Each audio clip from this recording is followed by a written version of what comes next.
Ji, work and energy में हमारी सबसे पहले जो जिस हमने चीज को डिस्कस करना है वो है जी वर्क बाय कांस्टेंट फोर्स। अच्छा, वर्क का जो कॉन्सेप्ट है फिजिक्स में और बाकी दुनिया में वो डिफरेंट है। फिजिक्स में हम वर्क डन तब कहते हैं कि वर्क डन हुआ है जब किसी बॉडी पे कोई फोर्स लगे और under the action of force body कुछ डिस्प्लेसमेंट कवर करे, तो हम कहते हैं बॉडी पे वर्क डन हुआ है। आम लाइफ में ये कॉन्सेप्ट नहीं है। मैं और आप बैठकर पढ़ रहे हैं, मैं पढ़ा रहा हूँ, आप पढ़ रहे हैं, तो हम वर्क कर रहे हैं अपने हवाले से, लेकिन फिजिक्स के हवाले से we are doing nothing. Reason is that we are sitting at our place and we are not moving, we are not covering any displacement. That's why no work is being done by us. But in case of physics, whenever a force acts upon a body, whether the force is constant or variable, whenever a force acts upon a body and the body is displaced by the force in some direction, then work is said to be done on the body. अब इसका जहां तक फॉर्मूले का ताल्लुक है, वो product है आपके पास फोर्स और डिस्प्लेसमेंट का, डॉट प्रोडक्ट है जी। एक बात तो आप ये याद रख लेंगे, वर्क डन जो है वो असल में फोर्स और डिस्प्लेसमेंट का डॉट प्रोडक्ट है। ये चैप्टर नंबर 2 में भी हम लोग पढ़कर आते हैं, उसके जो क्रॉस प्रोडक्ट और डॉट प्रोडक्ट है ना, तो डॉट प्रोडक्ट की एग्जांपल्स में हम ये चीज पढ़कर आते हैं। बहरहाल यहाँ पर अगर आप ऑन टू द स्क्रीन देखें तो you can see this is the formula F D cos of theta, F dot D इसे इसको रिप्रेजेंट करते हैं। तो ये वर्क डन का फॉर्मूला है। अब हम जब यूनिट की बात करते हैं तो यूनिट ऑफ वर्क डन वैसे तो जॉल है, एस आई यूनिट मशहूर ज़माना, लेकिन जॉल के अलावा भी बेशुमार यूनिट बनते हैं। तो वो सारे यूनिट आपको यहाँ पता होने चाहिए। जॉल का मतलब होता है न्यूटन मीटर। बेसिक यूनिट में कन्वर्ट करेंगे तो किलोग्राम मीटर स्क्वायर पर सेकंड स्क्वायर बन जाता है। अगर आप पावर का फॉर्मूला आगे जाके आप पढ़ेंगे, ये रेट ऑफ डूइंग वर्क होता है, डब्ल्यू ओवर टी, ये हाईलाइट किया मैंने। यहाँ से डब्ल्यू का वो फॉर्मूला आता है पावर इंटू टाइम। अब पावर का अपना यूनिट होता है वॉट, तो वॉट को सेकंड से मल्टीप्लाई कर दें, वाट को आर से मल्टीप्लाई करते हैं, वाट को डे से मल्टीप्लाई करते हैं, वाट को आप ईयर से मल्टीप्लाई करते हैं, तो वो भी वर्क डन के यूनिट बन सकते हैं। तो एमसीक्यू बनाते हुए हम कर सकते हैं ये काम। फिर किलो वाट आर, ये पावर का यूनिट नहीं है, ये एनर्जी या वर्क डन का यूनिट है, जिसका मतलब 3.6 मेगा जॉल या मिलियन जॉल होता है। Calorie, 1 calorie British engineering system के अंदर ये यूनिट है वर्क डन का 4.18, या इसको आमतौर पे 4.2 जॉल लिया जाता है। 1 जॉल में छोटा इसका यूनिट करेंगे अर्ज आता है 10⁻⁷ अर्ज, इसके बराबर होता है। 1 इलेक्ट्रॉन वोल्ट 1.6 10⁻⁻19 जॉल होता है। और अगर आप 1 जॉल पढ़ेंगे तो रिवर्स हो जाएगा, 6.25 10⁻18 इलेक्ट्रॉन वोल्ट 1 जॉल हो जाएगा। किलोवाट आर एक बड़ा यूनिट है, उससे छोटा कैलोरी है, उससे छोटा अर्ज है, और उससे छोटा इलेक्ट्रॉन वोल्ट है। ये भी आपका एमसीक्यू बनता है। अच्छा, ये किलोवाट आर जो आपने पढ़ा, ये किलोवाट आर की जगह मेगावाट आर भी आ सकता है। किलो में 3.6 मेगा जॉल बनता है, तो अगर आप मेगावाट पढ़ेंगे तो 10⁻³ का इजाफा करना पड़ेगा, तो वो गीगा जॉल बन जाएगा, 3.6 गीगा जॉल। इस तरह से यूनिट में चेंज किया जा सकता है और आपके नए नए एमसीक्यू बन सकते हैं। ये किलोवाट आवर जो गीगा की मैंने अभी बात की है, दोबारा देख लो यहाँ पर, 1 किलो वाट आर, आप कहते हो ये इक्वल टू होता है 3.6 मेगा जॉल। ठीक है जी, मान लिया। अगर किलो की जगह 1 मेगा वाट आर लिखा हो, किलो में 10⁻³ होता है, मेगा में 10⁻6 होता है, यानी आपने 10⁻³ दोनों तरफ मल्टीप्लाई किए एक लिहाज से, तो ये बनेगा 3.6 मेगा का मतलब 10⁻6 और एक 10⁻³ और आ जाएगा। ठीक है, तो ये 10⁻9 बन जाएगा, और 10⁻9 गीगा होता है, तो ये बन जाएगा गीगा जॉल। मतलब ये इस तरह हम यूनिट को चेंज कर सकते हैं, और गीगा से हम इसको टेरा की तरफ भी ले जा सकते हैं, एंड सो ऑन। यानी लेफ्ट साइड पे गीगा लिया है तो राइट पे टेरा भी बन सकता है। तो ये प्रीफिक्सेस जो चैप्टर नंबर 1 में पढ़े थे वो यहाँ अप्लाई करके नए यूनिट्स बनाए जा सकते हैं। अच्छा, वर्क डन डिपेंड किन चीज़ों पे कर रहा है। जो फॉर्मूला हमारे पास मेंशन है F D cos of theta वाला, इसमें ये एफ पे डिपेंड करता है, डी पे डिपेंड करता है, और theta, very important thing, theta. अगर आप यहाँ पर देखें जरा राइट साइड पे जो ये टॉप पे लिखा हुआ है, जरा ये दो चीज़ें लिखी हैं, अगर फोर्स और displacement are in the same direction तो मैक्सिमम वर्क डन होता है, क्योंकि कॉस 0 1 होता है। अगर ये ऑपोजिट डायरेक्शन में है, जिस तरह के ब्रेक लगती है गाड़ी के इंजन पर, तो नेगेटिव वर्क डन होगा। अच्छा, अब ये बात मैंने अभी डॉट प्रोडक्ट में भी आपको बताई थी लास्ट लेक्चर्स के दौरान, तो यहाँ पे एक और दफा सुन लीजिए कि F D maximum work done है, तो माइनस एफ डी भी मैक्सिमम वर्क डन है, बट इन ऑपोजिट डायरेक्शन। मतलब वर्क डन की डायरेक्शन नहीं होती है भाई, मैं पहले ही बता दूं, इस सिक्रे से आप ये ना समझ लेना कि वर्क डन की कोई डायरेक्शन होती है, कोई डायरेक्शन नहीं होती, स्केलर क्वांटिटी है। कहने का मतलब यह है कि अगर एक गाड़ी है उसमें इंजन फोर्स लगा रहा है, इंजन ने फोर्स लगाई एफ और डी डिस्प्लेसमेंट कवर हुआ, और गाड़ी की स्पीड 100 किलोमीटर पर आर आ गई, तो उसका वर्क डन हम एफ डी ले लेंगे। एफ की जो भी मैग्नीट्यूड है, डी जो भी डिस्प्लेसमेंट है, दोनों को मल्टीप्लाई करेंगे, एक्चुअल आंसर भी निकल आएगा।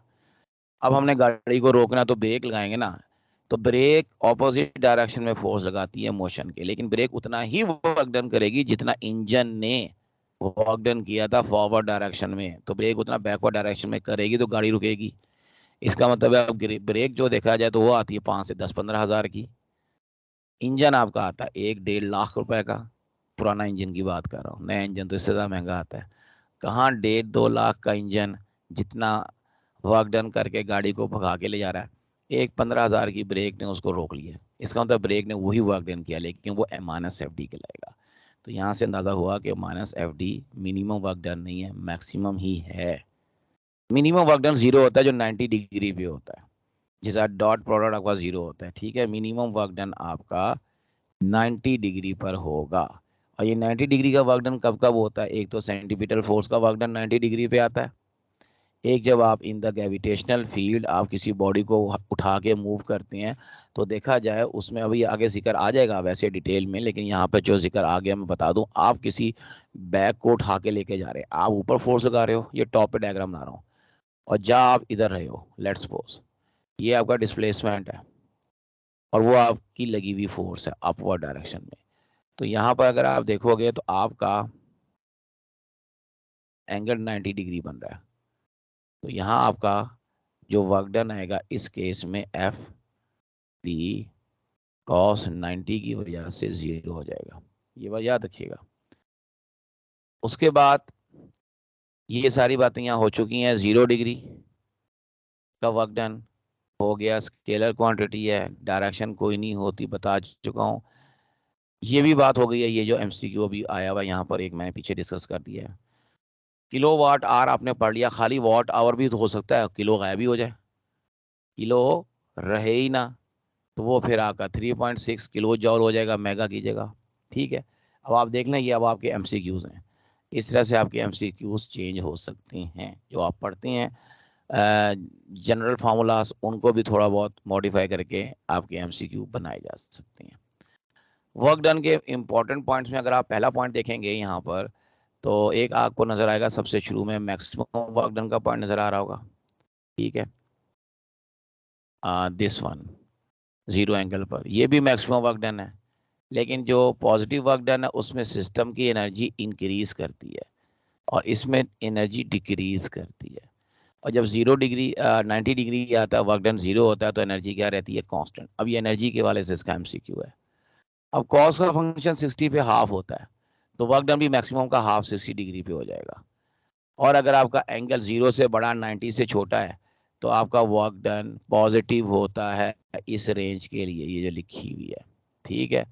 और अगर एंगल 90 से बड़ा और 180 से स्मॉल होता है, यहाँ स्मॉल कर लीजिएगा, ये स्मॉलर है, ठीक है, तो ये सेकंड क्वाड्रेंट बनता है। सेकंड में आपको पता है कोसाइन का फंक्शन नेगेटिव होता है, तो वर्क डन नेगेटिव लिया जाएगा। ये हो गया। अब इसमें एक और चीज आप नोट कर लेंगे कि आपके पास एक टोटल वर्क डन होता है, टोटल वर्क डन आपके पास नेगेटिव वैल्यू के साथ आ सकता है, और नेट वर्क डन जब आप सब्ट्रैक्ट कर रहे होते हैं तब। अब ये टोटल वर्क डन क्या चक्कर है, नेट वर्क डन, ये हम ग्राफ के क्वेश्चन जब करेंगे फिर आपको बात समझ आएगी। यहाँ पर एक और चीज नोट करेंगे, राइट साइड पे कुछ चीजें आपको लिखी हुई नजर आ रही हैं हाथ की, इस तरफ जरा फोकस करें, राइट साइड पर।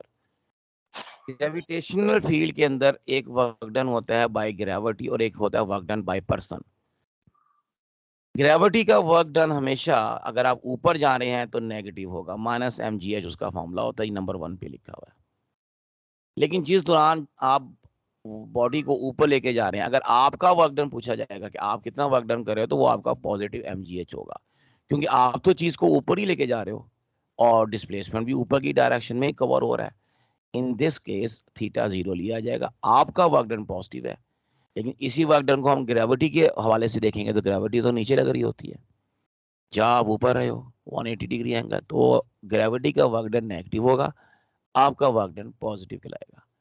और अगर आप ऊपर से नीचे ला रहे हो, ऊपर से नीचे किसी बॉडी को ला रहे हो, तो ग्रेविटी का वर्क डन पॉजिटिव होगा, तो आपको नीचे लाना आसान होता है, ऊपर ले जाना मुश्किल होता है। लेकिन उस दौरान जब चीज को आप नीचे लेकर आ रहे हो, तो आपकी फोर्स ऊपर लग रही है, किसी भी चीज को पकड़ के आप जब नीचे पहुंचाते हो, तो आप तो अपनी फोर्स ऊपर लगा रहे होते हो चीज को उठाने में, और चीज जहां नीचे रही है, इन दैट केस आपका वर्क डन नेगेटिव हो जाएगा।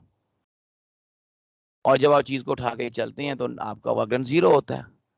तो ये 3-4 चीजें हैं, ये अब 4-5 MCQs हैं, इनको जरा जहन में रखना है आप लोगों ने। ठीक है, सवाल आ जाता है कि जी आपके पास वर्क डन लिखा होता है और क्या कहा जाता है जी इनमें से कौन सा वर्क डन बड़ा है, कौन सा छोटा वर्क डन है। एक जगह लिखा है अगर -200, दूसरी जगह लगा लिखा है +200, और एक जगह लिखा है जी 0। तो 0 छोटा रहेगा, लोग -200 को छोटा समझ लेते हैं, नहीं, -200 वाला और +200 वाला दोनों वर्क डन मैक्सिमम है। सिर्फ एक फ्रिक्शनल फोर्स या अपोजिंग फोर्स का वर्क डन है इनमें से, और एक उस फोर्स का वर्क डन है जो डिस्प्लेसमेंट की डायरेक्शन में लग रही है। ठीक है, आगे चलते हैं जी। इसमें फ्रिक्शन का वर्क डन जी ये देख लें नेगेटिव होता है। मैं ये बात अभी 2-3 दफा बोल भी चुका हूँ लेक्चर में, ये लिखा हुआ भी है आपके नोट्स में। ठीक है जी, by friction for work done negative होता है, अगेंस्ट द फ्रिक्शन पॉजिटिव होता है। अच्छा, रिलेटिव वर्क डन फ्रिक्शन का पॉजिटिव हो सकता है, वैसे फ्रिक्शन नेगेटिव वर्क डन करती है, हमेशा ऐसा नहीं होता। मिसाल के तौर पर ये एक बॉक्स है, इसको आप फोर्स लगा के इधर धकेल रहे हो फर्श के ऊपर, तो इस बॉक्स और फर्श के दरमियान फ्रिक्शनल फोर्स है, तो फ्रिक्शनल फोर्स बैकवर्ड लग रही है और वो नेगेटिव वर्क डन कर रही है। लेकिन अगर इस बॉक्स के ऊपर एक और बॉक्स छोटा रखा हुआ है और वो बॉक्स इसके साथ मूव कर रहा है, तो वो जो ऊपर वाला बॉक्स है उस पे और नीचे वाले बॉक्स के दरमियान फ्रिक्शन आगे की तरफ है, वो उसको आगे लेके जा रही है, वरना वो बॉक्स पीछे गिर जाता ऊपर वाला। तो ये जो रिलेटिव वर्क डन है बाय फ्रिक्शन, ये पॉजिटिव भी हो सकता है इन दिस केस, क्योंकि हमारे लिए असल फ्रिक्शन तो लग रही है नीचे वाले बॉक्स और फर्श के दरमियान, लेकिन ऊपर वाला बॉक्स हमने कौन सा चिपकाया हुआ है, वैसे ही रखा हुआ होता है ना, और फिर भी वो जा रहा होता है बॉडी के साथ साथ। लेकिन अगर यहाँ इनर्शिया लग जाए, नीचे वाली बॉडी एकदम से चल पड़े आगे, तो ऊपर का बॉक्स अपनी जगह पे मेंटेन रखने के चक्कर में नीचे गिर भी सकता है, और इस तरह होता भी है। वो जो छत से बंदे गिर जाते हैं बस की, अगर वो टिका अब आपको टिका के ना बैठे तो यही सूरत हाल होती है।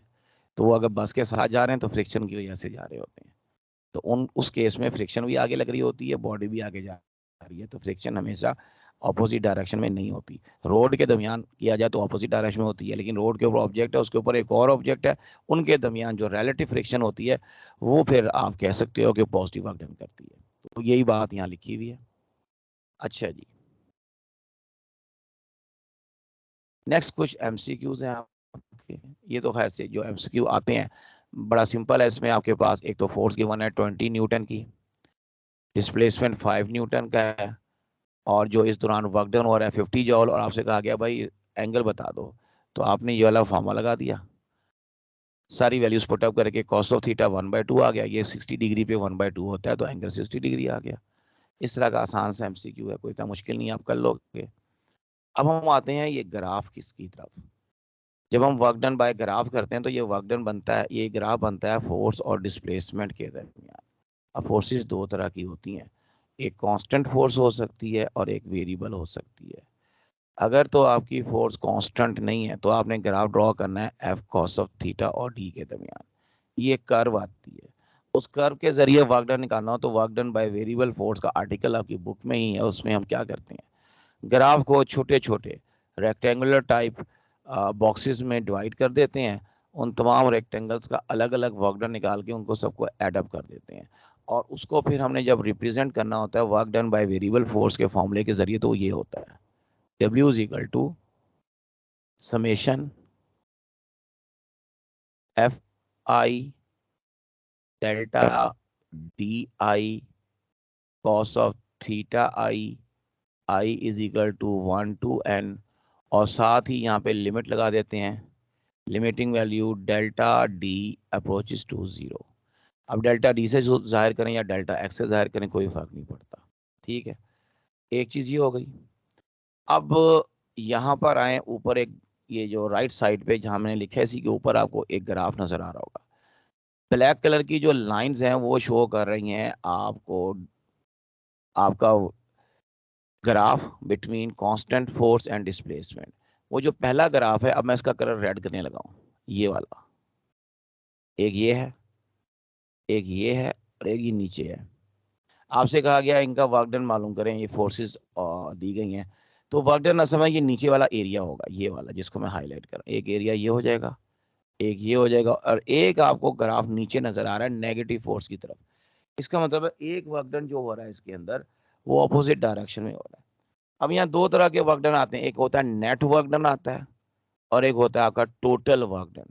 अगर आप टोटल वर्क डन निकालने जाओगे तो सबको जमा करना है, उसमें नेगेटिव साइन का कोई चक्कर नहीं है टोटल वर्क डन में। तो टोटल वर्क डन 60 आ गया, क्योंकि इन सबका एरिया 20 बन रहा है। लेकिन अगर आप नेट वर्क डन निकालने जाओगे तो नीचे वाला 20 वर्क डन नेगेटिव हो जाएगा, माइनस हो जाएगा, और उसमें आपका वर्क डन 20 आएगा सिर्फ।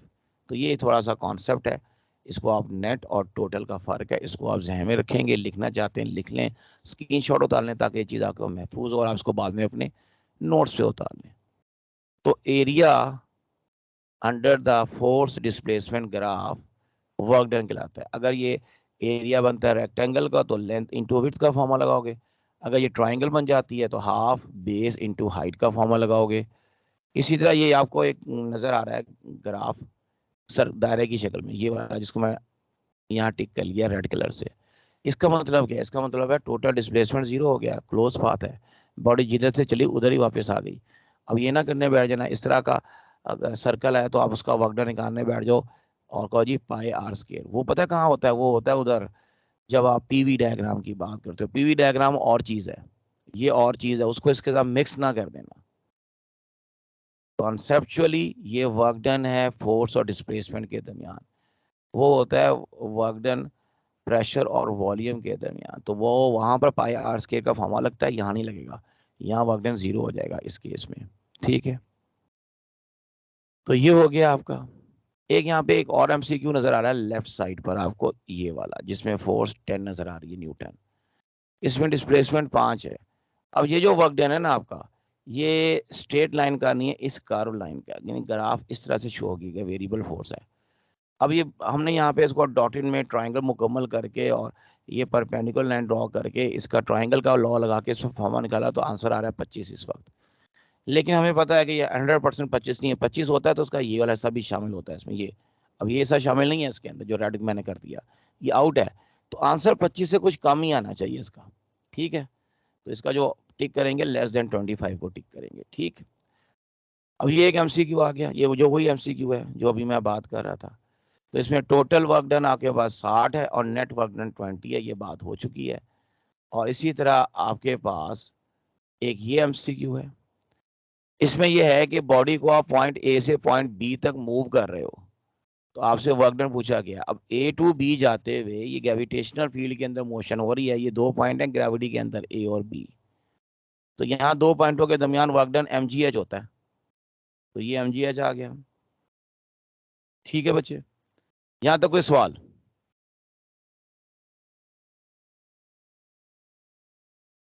आगे चलें फिर। ये work done by variable force जो मैं अभी आपको बता रहा था, राइट साइड पे ग्राफ बना हुआ है, उसके पार्ट्स किए हुए हैं, ये तो आप कर लोगे। लेकिन अब जो एक चीज हम पढ़ने जा रहे हैं वो है जी वर्क डन बाय इंटीग्रेशन। ये आपको नजर आ रहा होगा राइट साइड पे हाथ का लिखा हुआ मेरे। तो अब ये लेफ्ट वाली पोर्शन जो है ये बाद में देखते हैं, पहले आप यूं करो, ये राइट वाला जो पोर्शन है वर्क डन बाय इंटीग्रेशन, जरा इसको फोकस कर लो, ये भी सवाल आ जाते होते हैं। अब इसमें सवाल में निशानी क्या आएगी, अब ये निशानी पहले नोट करो, ये इस किस्म की फोर्स आएगी, ये इसको हाईलाइट कर रहा हूँ। ये फोर्स होती है डिस्प्लेसमेंट डिपेंडेंट, डिस्प्लेसमेंट डिपेंडेंट यानी कि फोर्स के अंदर एक्स आ रहा होता है और डिस्प्लेसमेंट हमेशा ये दो पॉइंट्स गिवन होते हैं कि इनके दरमियान वर्क डन मालूम करें। तो ये सवालों की निशानी है कि ये सवाल आपके पास वर्क डन बाय इंटीग्रेशन के होते हैं। अब इसमें वर्क डन कैसे करना है, वर्क डन का जनरल फार्मूला आपको ऊपर लिखा नजर आ रहा है, मैं इसको एक बार आपके सामने फिर ये राइट साइड पे जरा सॉल्व कर देता हूँ। वर्क डन बाय इंटीग्रेशन होता है आपके पास, ये डेफिनेट इंटीग्रल होते हैं दो लिमिट्स के बीच में, ये लिमिट्स डिस्प्लेसमेंट की हदें होती हैं इनिशियल से फाइनल, फोर्स होगी और साथ में dx होगा। अब यहाँ पे फोर्स अगर 2x प्लस 3 है, लेट्स सपोज मैंने लिख दिया यहाँ पे 2x प्लस 3, ये dx कर दिया और ये इंटीग्रेशन आ गई। अब यहाँ इंटीग्रेशन है 0 to 1, तो ए बी की जगह 0 to 1 लग जाएगा। अब ओपन करना है तो 2x के साथ इंटीग्रेशन अलग कर दें और इसी तरह 3 के साथ अलग कर दें। पहला स्टेप तो ये हो गया। अब ये इंटीग्रेशन, इतने लेवल की इंटीग्रेशन आप सब सीख के बैठे हुए हो। टू कांस्टेंट है, बाहर निकाल दें, अंदर सिर्फ x और dx बचेगा और डेफिनेट इंटीग्रल है, साथ साथ लिखते जाएंगे। 3 बाहर निकाल दें, यहाँ 1 आ जाएगा। अंदर जो x है उसका डेरिवेटिव करना, आपने इंटीग्रल करना है बाय पावर रूल, तो वो हो जाएगा x की पावर 1 है ना, तो 1 में 1 ऐड होगा, तो x की पावर 2 डिवाइडेड बाय 2, ये इंटीग्रल का आंसर आ गया। और यहाँ पे लिमिट अप्लाई कर देनी है 0 to 1। 3 1 का इंटीग्रल x होता है और ये लिमिट लगा दी। अब लिमिट अप्लाई करनी है तो पहले इस कांस्टेंट को दो जो नीचे डिवाइड हो रहा है बाहर निकाल लो, तो 2/2 तो कैंसिल हो जाएगा। अब लिमिट अंदर एक्स स्केयर के ऊपर अप्लाई करेंगे, फॉर्मूला होता है upper limit minus lower limit, यानी कि 1 का स्केयर माइनस 0 का स्केयर। यहाँ 3 के साथ आएगा अपर लिमिट 1 माइनस 0, एक्स की जगह पे मैंने ये वैल्यूज पुटअप की हैं, तो ये आ जाएगा खाली 1 माइनस 0 खत्म हो जाएगा और ये खाली 3, जवाब आ जाएगा 4 जॉल। तो ये आ गया work done bye integration, note कर लें, ये आपको तरीका आना चाहिए। फिर वर्क डन में आप खुद देख रहे हो फोर्स आ रहा है, डिस्प्लेसमेंट आ रहा है, ठीक है जी, दो चीजें, फोर्स और डिस्प्लेसमेंट। फोर्स का फॉर्मूला होता है ma। अब इस फॉर्मूले के ऊपर आपको न्यूमेरिकल टाइप एमसीक्यू दिए जा सकते हैं। और डी डिस्प्लेसमेंट है जिसके लिए हम थर्ड इक्वेशन ऑफ मोशन, वो जो कल मैं आपको करा रहा था, या second equation of motion and motion from rest के फॉर्मूले, जहां जिसमें वी आई 0 होता है, वो अप्लाई करके आपके पास क्वेश्चन आ सकते हैं। ये देख लें, मोशन फ्रॉम रेस्ट, ये चीज S is equal to half a t square, तो यहाँ पे वैल्यू पुटअप करेंगे, ये बनेगा F into half a t square, पहला फॉर्मूला। एक्सेलरेशन का फॉर्मूला एफ ओवर एम लगा देंगे तो half F square t square over M बन जाएगा, ये वाला। और इम्पल्स होता है I is equal to F of t, तो एफ स्केयर टी स्केयर की जगह एम इम्पल्स का स्केल, तो ये आखिरी वाला फॉर्मूला बन जाएगा। तो ये डिफरेंट किस्म के फॉर्मूलीज हैं जिसमें फोर्स और टाइम आ रहा है। इसमें हम इनको तब अप्लाई करेंगे जब कभी हमारे पास फोर्स और उसको लगने वाला टाइम दिया जाएगा, मैथ्स दी जाएगी और कहा जाएगा वर्क डन मालूम करो, तो भाई ये फॉर्मूले नोट कर लो। वहां बैठ के ये ना कहना कि हमने तो दो ही फॉर्मूले पढ़ रखे हैं, एक एफ डी वाला और एक F D cos of theta वाला, या बहुता पढ़ा तो एम जी एच वाला पढ़ा, ये नहीं पढ़ा हमने। या मैं बता रहा हूँ, सवाल आते रहते हैं एनटीएस में इस तरह के। यहां तक कोई सवाल किसी का?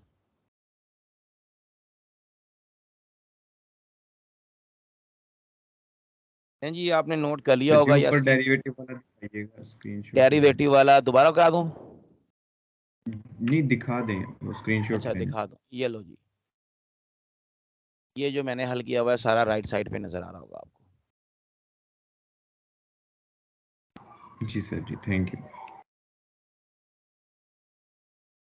अब यहाँ पर ये आप देख सकते हो, सेकंड और थर्ड इक्वेशन है, मैंने दोनों लिखी हैं इसी चक्कर में कि भाई इनको भी इन्वॉल्व किया जा सकता है डिस्प्लेसमेंट के उसमें हमारे लिए। इवन ये वाला फॉर्मूला भी लगाया जा सकता है, लाजमी नहीं कि वो इतनी अच्छी हो कि एक्सेलरेशन डायरेक्ट दे दें, वो हमें इनिशियल फाइनल वैल्यू देते हैं टाइम के साथ, तब हम ये वाला फॉर्मूला यूज कर सकते हैं। तो इसका मतलब ये है कहने का कि जो आपका एमसीक्यू न्यूमेरिकल टाइप बनेगा ना, उसमें उन्होंने कोशिश ये करनी है आपको थोड़ा घुमाना है, और आपने घूमना नहीं है। आपको पता होना चाहिए ये फॉर्मूले हैं, ये लाजमी नहीं कि वर्क डन का क्वेश्चन है तो इसमें थर्ड इक्वेशन ऑफ मोशन भी लग सकती है, सेकंड इक्वेशन ऑफ मोशन भी अप्लाई होके हम वर्क डन की तरफ जा सकते हैं। ठीक है, तो ये आपने कॉन्सेप्ट जहन में रखना है।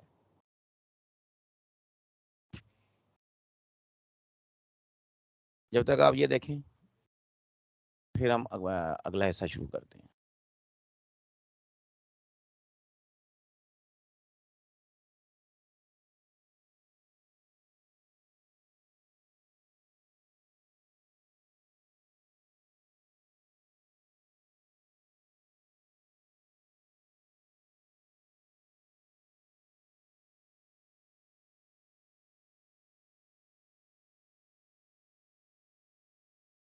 जी अब हमारे पास आ रहा है जी वर्क एनर्जी प्रिंसिपल।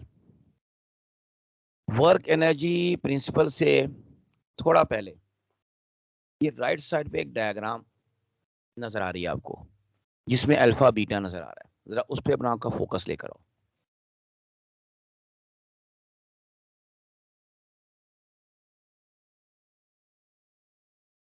ये बेटा जी वही टेक्निक है जो मैं बड़ी मर्तबा आप लोगों को मुख्तलिफ सवालों में सिखा चुका हूँ कि जेन्युइनली हमारे पास जो फॉर्मूला बनता है उसमें एंगल, जैसे यहाँ पे जो एंगल है फोर्स और डिस्प्लेसमेंट के दरमियान है, लेकिन इस डायग्राम में आप देख सकते हो कि एंगल फोर्स का विद हॉरिजॉन्टल दिया जा सकता है, जबकि डिस्प्लेसमेंट वर्टिकल डायरेक्शन में।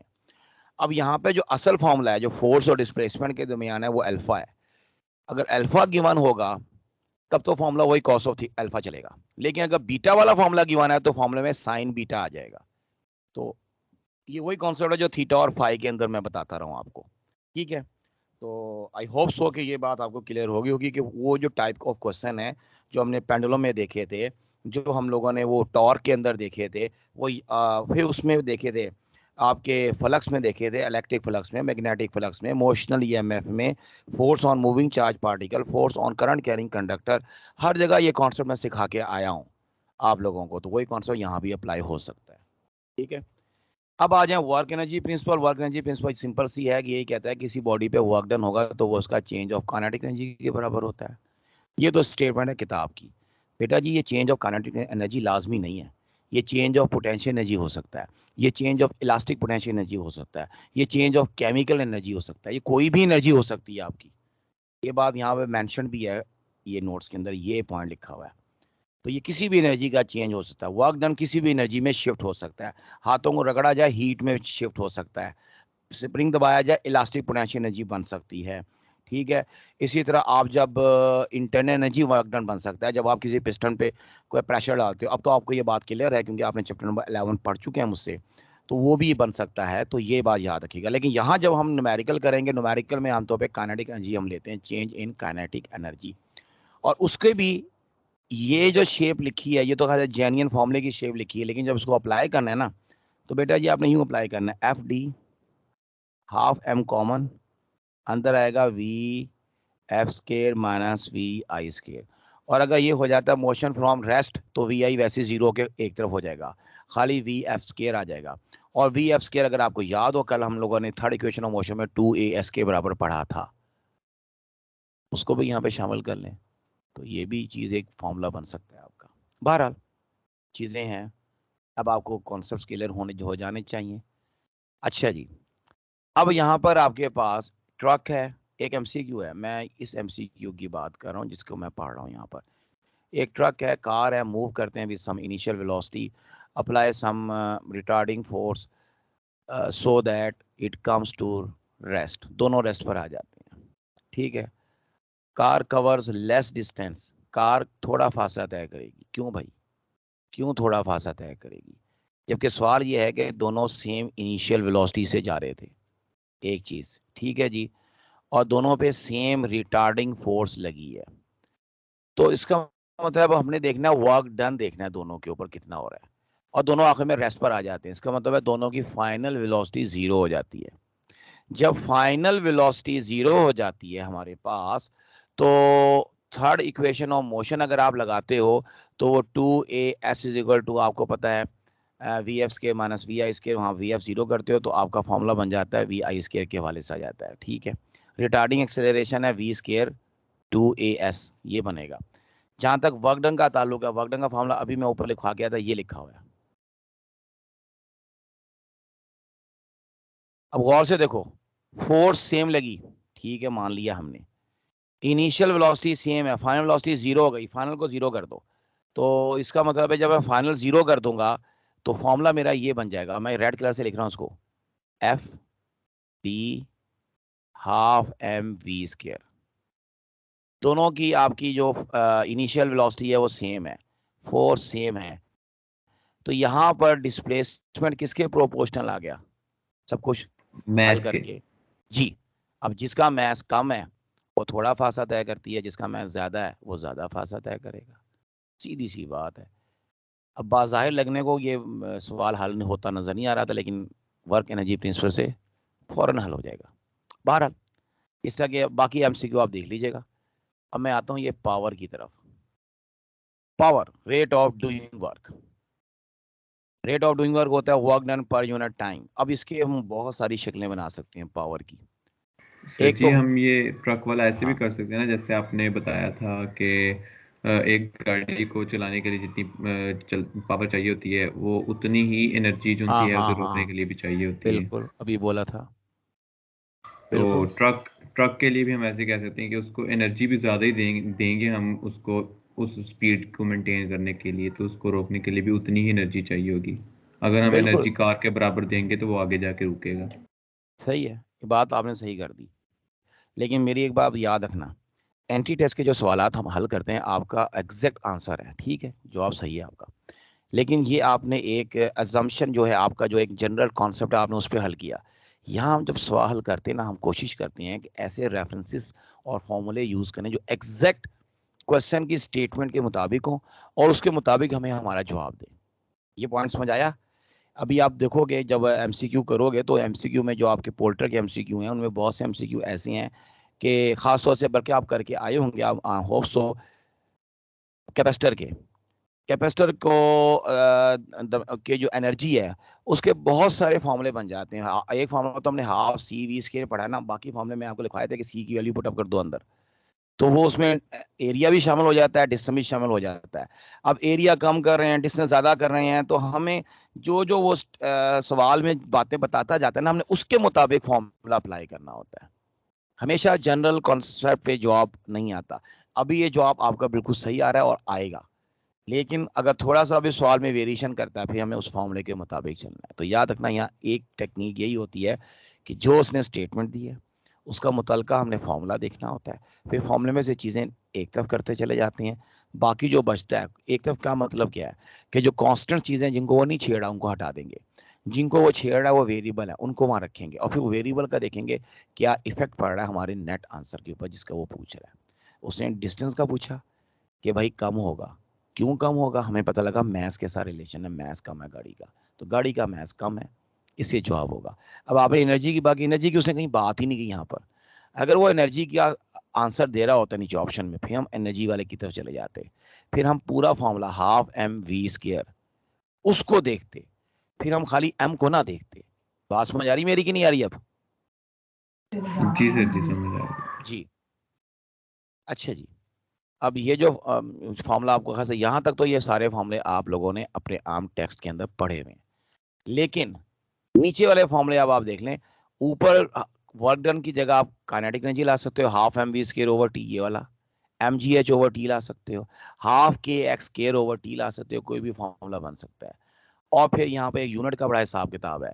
जब हम पावर की बात करते हैं, एक यूनिट तो उसका वॉट है जो कि जॉल पर सेकंड या किलोग्राम मीटर स्क्वायर पर सेकंड की पावर -3 बनता है, ये वाला।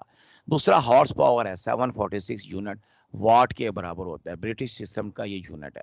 और यहाँ पे अगर 1 वाट निकालोगे ना बेटा, ये भी नोट करना है, तो 1/746 हॉर्स पावर जो 1.34 10⁻³ हॉर्स पावर बनता है। ये भी एमसीक्यू आया हुआ एक टेस्ट के अंदर, उन्होंने 1 वाट हॉर्स पावर की शक्ल में पूछ लिया था। हॉर्स पावर को तो सबको पता होता है कि 1 हॉर्स पावर में 746 वाट होते हैं, उल्टा लोग याद करके नहीं जाते और वहां बैठ के डिवाइड कर नहीं पाते तो रह जाते हैं, तो ये नोट कर लो। इसके बाद आगे चलते हैं। अगर आप वर्क डन और टाइम का ग्राफ ड्रॉ करेंगे तो उसका जो एरिया है वो आपको पता ही है, पावर को शो करेगा, ठीक है जी। ये बात तो हो गई। अब इसमें जो ये राइट साइड पे कुछ चीज़ें लिखी हुई हैं, ज़रा ये बहुत इंपॉर्टेंट चीज़ें हैं और इसके ऊपर बड़े ही हमारे सवाल बनते हैं। ये पूरा एक सवाल हमने हल भी किया हुआ है इसके ऊपर परसेंटेज के हवाले से। सवाल को करने से पहले आपके पास काइनेटिक एनर्जी और का जो एक रिलेशन होता है जिसमें मोमेंटम का जिक्र आता है, ये काइनेटिक एनर्जी और मोमेंटम के सवाल आते हैं। ऊपर के जो है वो अलग है, वो तो मैं आपको पढ़ा चुका हूँ, उसको एक तो कर दो, वो अलग कॉन्सेप्ट है, ठीक है। अब नीचे जो मैंने हाईलाइट किया है ग्रीन कलर से, ये इसमें मोमेंटम है। ये बना कैसे फॉर्मूला, एक बार मैं आपको ये यहाँ पे दिखा देता हूँ उसकी कैलकुलेशन। काइनेटिक एनर्जी का जनरल फॉर्मूला आपको पास होता है हाफ एम वी स्क्वायर। ये वैसे हो सकता है मैंने पहले भी आपको करके दिखाया उसमें, जब मैं डी ब्रोगली पढ़ा रहा था, ये वहाँ भी मैं करके दिखाता हूँ। एम से मल्टीप्लाई किया और नीचे एम से डिवाइड कर दिया, तो ऊपर जो एम स्क्वायर वी स्क्वायर है वो बन गया मोमेंटम का स्क्वायर, और नीचे आ गया 2m। काइनेटिक एनर्जी का रिलेशन आ गया मोमेंटम का स्क्वायर ओवर 2m। यहाँ से खाली मोमेंटम का जवाब निकालना हो तो वो बनता है 2m इंटू काइनेटिक एनर्जी का अंडर रूट। इसको हम पहले पढ़ते रहे, आगे जाके वो डी ब्रोगली में 2m ई की शक्ल में इस तरह से, और ई की जगह वी नॉट ई भी लगाते रहे हैं। यानी इसी को मैं अगर थोड़ा सा एक्सटेंड कर दूँ तो ये वी नॉट ई बन जाता है इलेक्ट्रिकल वर्क डन के शक्ल में। बहरहाल सवाल क्या आता है, सवाल ये आता है कि पहला हिस्सा देखो, अब जब गौर से ये चीजें देखते जाना है, नोट करते जानी है। पहला हिस्सा आपके पास अगर percentage change in kinetic energy मालूम करनी है, अगर मोमेंटम में इंक्रीज आ जाए 20% का, तो बताएं what is the percentage change in kinetic energy. इसके लिए इसका जो शॉर्टकट फॉर्मूला है वो आपने नोट करना है। इसका एक लंबा तरीकाकार भी है, पूरा हल करें फॉर्मूलों के जरिए, उस चक्कर में ना मैं पढ़ रहा ना आपको पढ़वा रहा। उस लंबे तरीके का हमारे पास टाइम भी नहीं होता वहाँ पे एंटी टेस्ट में कि हम लेके वो 3 मिनट एक सवाल पे फुल में ज़ाया करें, जबकि वो सवाल हमारा 30 सेकंड में हो सकता है। तो भाई ये वाला फॉर्मूला है, percentage change in kinetic energy is equal to 2 times percentage change in momentum plus minus N square, जबकि एन का मतलब होता है percentage change in momentum over 10।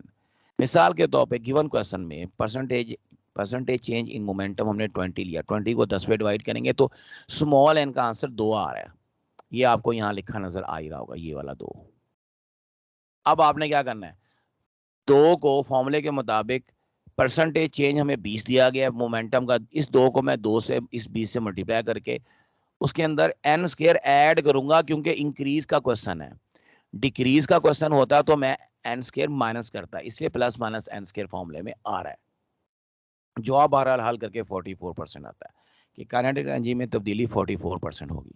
ये सवाल रिवर्स ऑर्डर में आता, ये राइट साइड पे आप देखो, परसेंटेज चेंज ऑफ मोमेंटम आपसे पूछा जाता और आपको पता होता percentage change in kinetic energy 44% है, इंक्रीज हो रही है काइनेटिक एनर्जी। ये हम इंक्रीज के लिहाज से सवाल कर रहे हैं, डिक्रीज के लिहाज से होता तो जहाँ पे ये आपका माइनस का साइन है वो प्लस होता, प्लस का माइनस हो जाता, बस ये आपने देखना था। अब बाहर इसको कैसे हल करेंगे, इसका जो शॉर्टकट फॉर्मूला है ये मैं येलो कलर से हाईलाइट कर देता हूँ, ये वाला नीचे वाला, ये है फॉर्मूला। क्या कह रहा है, percentage change in kinetic energy final, यानी फाइनल जितनी काइनेटिक एनर्जी बनेगी। फाइनल कैसे निकालेंगे, 44% काइनेटिक एनर्जी इंक्रीज हुई है, तो 100 में 44% इंक्रीज करो तो फाइनल बन गई 144%। उसका लेना है अंडर रूट, क्योंकि मोमेंटम और काइनेटिक एनर्जी के फॉर्मूले में अंडर रूट आ रहा है काइनेटिक एनर्जी के ऊपर, तो फाइनल काइनेटिक एनर्जी का अंडर रूट लेना है, इंटू 10 करना है अंडर रूट के आंसर को, और माइनस 100 कर देना है, तो परसेंटेज चेंज इन मोमेंटम आ जाएगा जो 20% आ रहा है। अब देखा जाए जवाब बिल्कुल एग्जैक्ट आ रहा है, हमने मोमेंटम में 20% का इजाफा किया, काइनेटिक का आंसर 44% आया। काइनेटिक का 4% आंसर लिया तो मोमेंटम का 20 आ गया, दोनों फॉर्मूले एक दूसरे को सपोर्ट कर रहे हैं। इसको अंडर स्क्रीनशॉट ले लो और अच्छी से इसकी प्रैक्टिस करना, मुख्तलिफ वैल्यूज लगा के। हमने तो 20% और 44% लिया, आप 20% की जगह 40 का लेना, 30 का लेना, 10 का लेना, 5% का लेना और हल करके देखते रहना, नोट कर लें।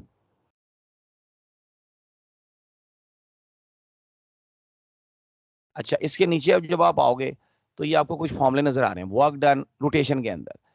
रोटेशन में वर्क डन का फॉर्मूला ये टॉर्क इनटू थीटा होता है, वो जिस तरह आप पढ़ते हो ना, work done force into displacement, तो फोर्स यहाँ टॉर्क हो गई और थीटा डिस्प्लेसमेंट हो गया, ठीक है। फिर आप लोग फॉर्मूला पढ़ते हो पावर का, फोर्स इनटू वेलोसिटी वाला, तो ये torque into omega angular velocity आ गया। जबकि टॉर्क का फॉर्मूला होता है I alpha, I moment of inertia जो एम आर स्क्वायर होता है, और torque m r square alpha भी हो सकता है। ये फॉर्मूले नोट कर लें, ये फॉर्मूले सच फॉर्मूलों की शक्ल में एमसीक्यू बन सकते हैं।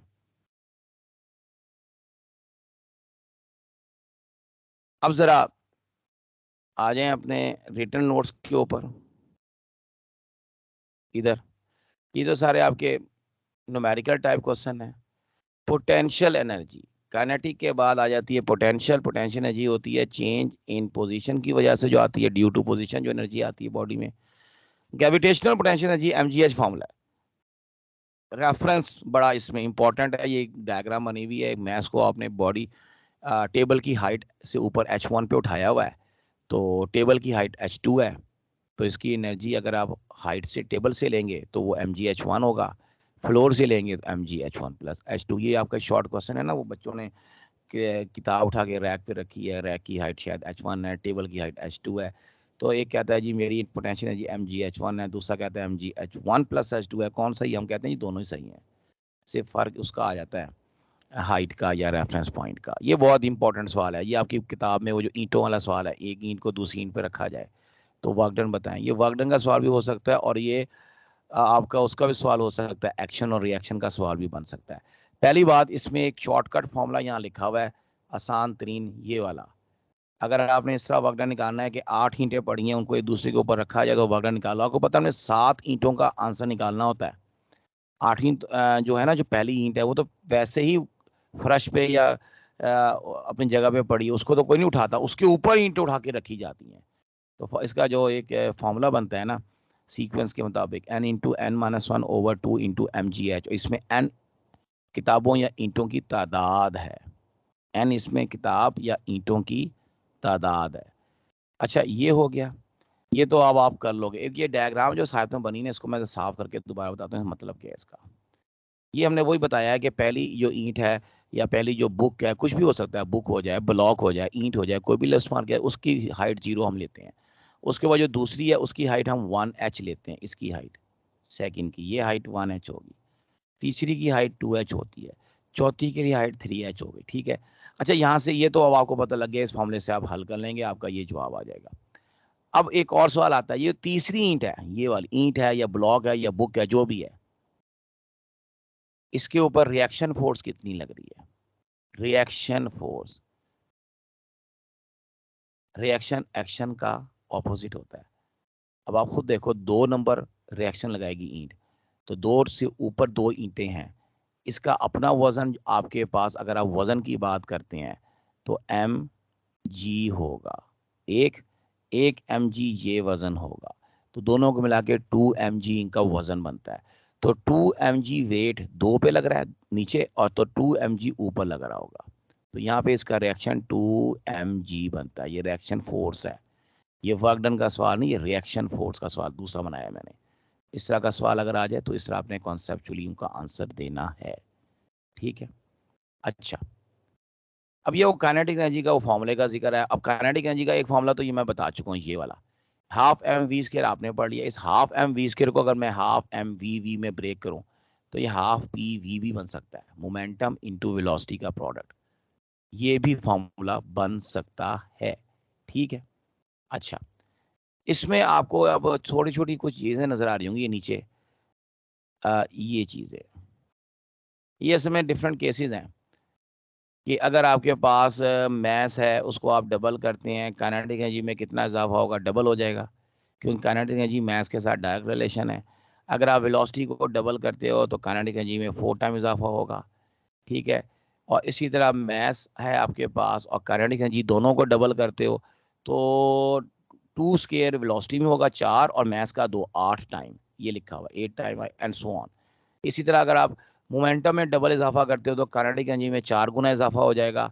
ठीक है। आगे मोमेंटम के मोमेंटम में आपके पास 1 है, और काइनेटिक एनर्जी में मैस में आप 2m का इजाफा करते हो, तो इस लिहाज से आपके पास अगर मोमेंटम, इसमें दोनों में मोमेंटम और मैस दोनों में 2x का इजाफा करते हो तो काइनेटिक एनर्जी का इजाफा 2x आएगा। क्यों?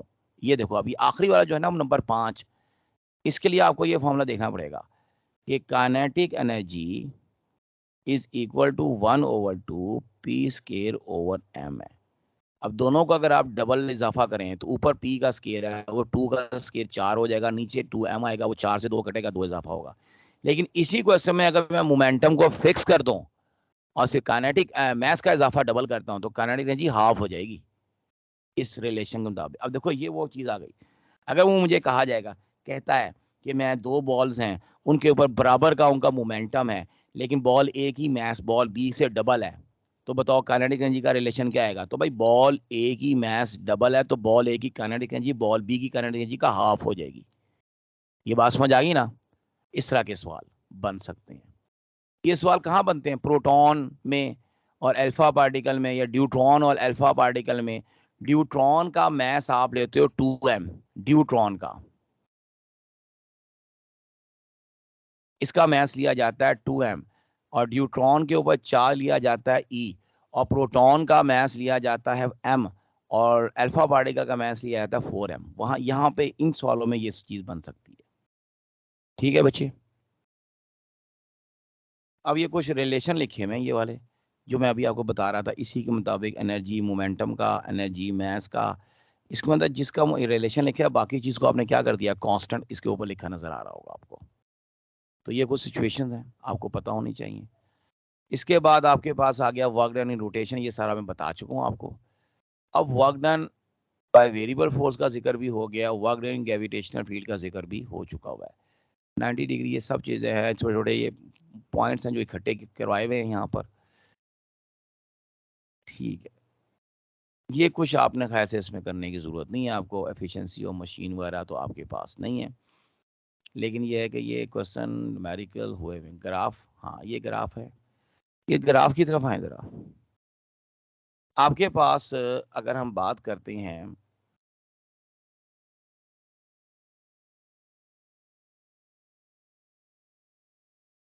एनर्जी का और वर्क डन के हवाले से बात करें, तो एनर्जी और जो वर्क डन के डिफरेंट किस्म के अगर आप ग्राफ की बात करेंगे तो एनर्जी कन्वर्जन के हवाले से यहाँ पर आ जाए।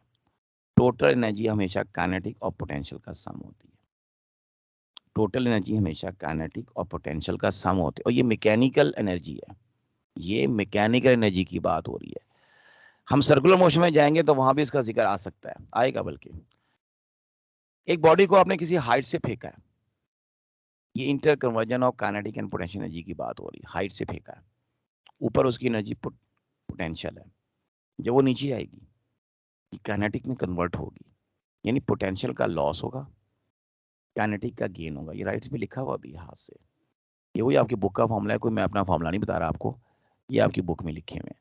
लॉस इन पोटेंशियल ऊपर से नीचे आते हुए गेन इन काइनेटिक के बराबर होता है mg(h1 - h2), और दूसरा होता है हाफ mv2² - vi²। फॉर्मूला आपको आना चाहिए, फॉर्मूला पूछा जा सकता है। अच्छा, इसमें अभी फ्रिक्शन का वर्क डन नहीं है, अगर वर्क डन आ जाए ना तो ये फॉर्मूला नंबर 2 नजर आ रहा है आपको, loss in potential gain in kinetic plus work done against friction FH, ये आ जाएगा। ठीक है, उसके बाद जब आप किसी बॉडी को नीचे से ऊपर फेंकते हो रिवर्स, तो नीचे से ऊपर जाते हुए काइनेटिक का लॉस होता है, पोटेंशियल का गेन होता है। फॉर्मूले तो यही रहेंगे, थोड़ा सा चेंज हो जाएगा, जहां h1 - h2 है वो h2 - h1 हो जाएगा, और जहां v2 square minus v1 square है वो v1 square minus v2 square होगा। डायरेक्शन चीजों की चेंज हो जाएंगी, ये बात याद रखिएगा। सवाल किस किस्म के आते हैं यहाँ पर? सवाल यहाँ पर आते हैं इस किस्म के 2-4 टाइप्स के सवाल हैं जो आ सकते हैं, कि जिस तरह ये, एक मिनट, जिस तरह ये एक कर्व सी बनी हुई है, यहाँ पर मुझे कहा जाता है कि जी बॉडी की पोटेंशियल एनर्जी गिवन है, फॉर एग्जांपल 100 है, मैं लेट्स सपोज कर लेता हूँ। यहाँ आकर जब बॉडी इस जगह पहुंची है तो उसकी एनर्जी होगी 50। ठीक है, इसका मतलब लॉस मुझे नजर आ रहा है 50 का है। अच्छा, लॉस 50 का है, जब वो बॉडी यहाँ पहुंची है बीच में उसके अगेंस्ट कुछ वर्क डन भी हो रहा है। अब ये इसकी पोटेंशियल है और ये अगली हाइट पे पोटेंशियल है, इसका मतलब 50 की पोटेंशियल इसमें लूज हो गई है।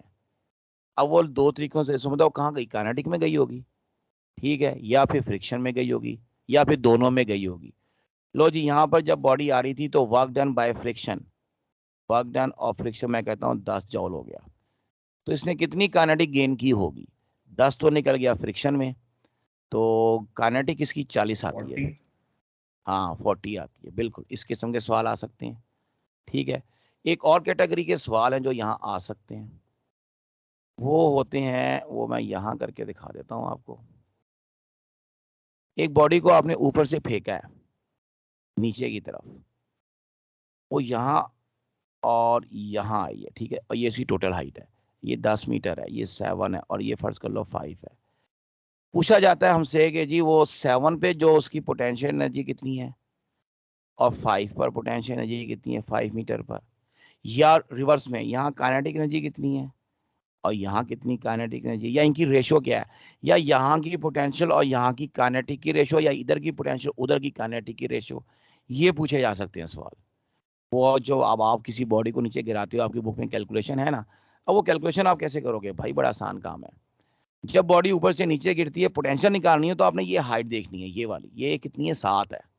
तो यहाँ जो भी आपका, मैं कहता हूँ मैस एम जी मुझे दी गई है, हाइट एच है, तो भाई एम जी एच फॉर्मूला होता है ना, तो ये बनेगा एम जी और साथ में 7, ये पोटेंशियल आ गई। नीचे की आ जाएगी 5 mg 5 की हाइट पर, ठीक है। सबसे ऊपर में पर पोटेंशियल है 10 mg। अब इन दोनों का जो डिफरेंस है ना, इन दो का, वो गेन इन काइनेटिक है, वो कितना आ रहा है, 10 में से 7 गए 3 mg, तो बेटा ये काइनेटिक आ गई। यानी कि 0.7 मीटर की हाइट पर काइनेटिक उसकी 3 mg होगी, और पोटेंशियल उसकी mg 7 mg होगी, तो टोटल अभी भी 10 है। अच्छा, जब वो 5 की हाइट पर आती है, तो 5 mg उसकी काइनेटिक बनती है और 5 mg ही पोटेंशियल बनती है, एंड सो ऑन। अगर यहाँ वेलोसिटी वगैरह पूछ ले, तो वेलोसिटी का फॉर्मूला वो जो थर्ड इक्वेशन में मोशन है मोशन फ्रॉम रेस्ट वाला formula, V square is equal to होता है 2 हाफ, क्या होता है जी, 2 GS 2 GH हो जाएगा। ये वी स्केयर का फॉर्मूला है, जो आप कहाँ लगाते हो, हाफ एम वी स्केयर में, तो यहाँ लगाते हो तो बनेगा हाफ एम इंटू 2 GH।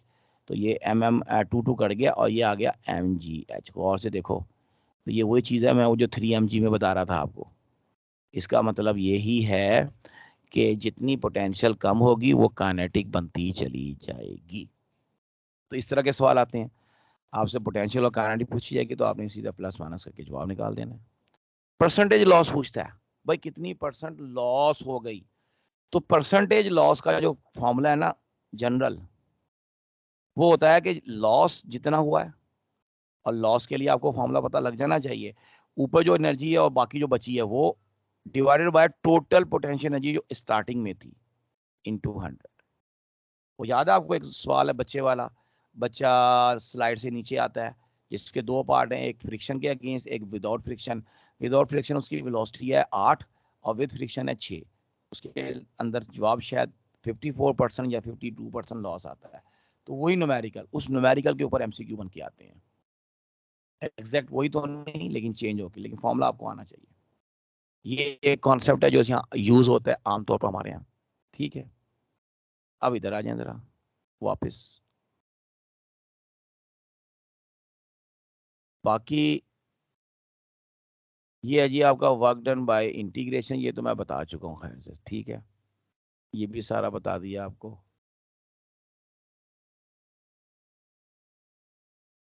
ये इसकी एक एग्जांपल है आपके पास, वर्क डन बाय इंटीग्रेशन की, ठीक है। Power of engine is given, work done power के हिसाब से हम निकाल रहे हैं। अब ये कौन सा कॉन्सेप्ट लगाया गया है, ये देख लो कि ये ना कहना हमने ये पढ़ा हुआ नहीं है। पावर का फॉर्मूला होता है रेट ऑफ डूइंग वर्क, तो वर्क का फॉर्मूला होगा पावर इनटू टाइम। अब यहाँ वर्क डन अगर आपने निकालना है डी की शक्ल में निकल लेते हैं, DW, तो पावर इनटू DT आ जाएगा। इसको जब आप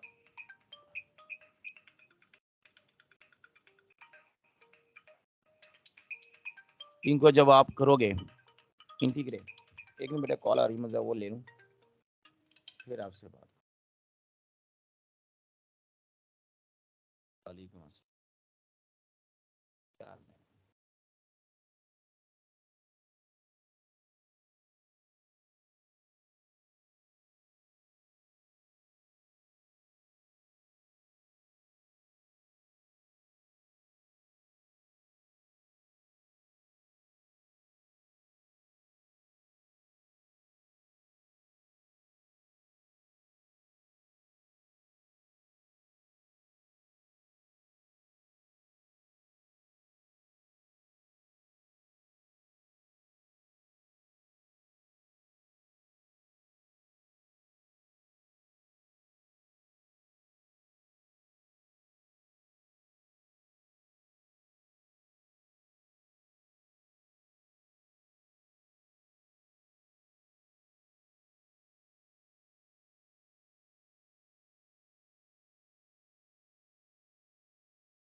तो इसमें ये जो मैं बता रहा था आपको प्रेशर पावर के हवाले से, तो ये dW और dt बन जाएगा। इसको जब इंटीग्रेट करोगे ना, dW को इधर पावर इंटीग्रेट होगी। अब यहाँ जो पावर आएगी वो टाइम का फैक्टर होगी, टाइम का। जिस तरह पीछे इंटीग्रेशन में फोर्स का बताया ना मैंने कि फोर्स डिस्प्लेसमेंट का करेक्टर या फंक्शन होगी, यहाँ पावर टाइम का होगी बस। अब ये सर यहाँ टाइम दिखा हुआ है 2 सेकंड से 3 सेकंड के दरमियान इंजन का जो वर्क डन है वो बता दें आप, तो आपने इसको इंटीग्रेट करना आम तरीके से। ये टी स्केयर है ना, T3/3 आ जाएगा इंटीग्रेशन में, इधर T2/2 आएगा। जो कैंसलेशन 2 4 को काट के 2 8 को काट के 4 बन जाएगा, 3 12 को काट के भी 4 बन जाएगा। फिर अपर लिमिट माइनस ये लोअर लिमिट यहाँ लगी हुई इस जगह, इसका अब स्क्रीनशॉट ले लो। तो 48 जॉल आंसर आ रहा है। You can do. इस तरह भी सवाल आ सकता है, तो आपको पता होना चाहिए ये आए या ना आए, पता होना चाहिए, ताकि आए तो आप टैकल तो कर सको ना प्रॉब्लम को। ठीक है बेटा जी, यहाँ तक ये हो गया। अब 2 4 आपकी बुक वाली बातें, अब बुक के अंदर जो चीजें हैं उनको देख लें। एंटी टेस्ट से मुतल्लिका बातें यही थी इनकी। ठीक है, बुक के अंदर आपका जो चैप्टर नंबर 4 है, ये 5 खोल दिया लगता है मैंने, ये 4, ये potential energy, work energy principal, ये मैं सारा करा चुका हूँ। ये एक टेबल बना हुआ है जिसमें बर्निंग ऑफ 1 को टन कोल से कितनी एनर्जी आ रही है, 3 × 10⁻⁹, और इसी तरह 1 लीटर की। ये कुछ MCQ हैं आपके बुक के, फॉर योर इंफॉर्मेशन वाले, ये करने होते हैं। एब्सोल्यूट पोटेंशियल एनर्जी, इसके ऊपर एक चीज रह गई है, ये कर लेते हैं। एब्सोल्यूट पोटेंशियल एनर्जी होती है जब किसी बॉडी को आप सरफेस ऑफ अर्थ से लिफ्ट करते हो और एक ऐसे पॉइंट पे ले जाते हो जहां पे आपकी जो ग्रेविटी है 0 हो जाती है, तब आपका वर्क डन जो है उसे एब्सोल्यूट पोटेंशियल एनर्जी कहते हैं। इसका फॉर्मूला आपने याद करना है, बेसिक, और इसका फॉर्मूला ये एंड पर आएगा, दिस वन, -Gmm/r, ये वाला। नेगेटिव साइन क्या शो करता है? 2 बातें, एक तो अट्रैक्शन शो करता है, और दूसरी बात ये शो करता है कि आप, एक तो ये अट्रैक्शन आगे देखो, मैं हाईलाइट कर देता हूँ, ये देखें, एक तो अट्रैक्टिव है, अट्रैक्शन शो कर रहा होता है।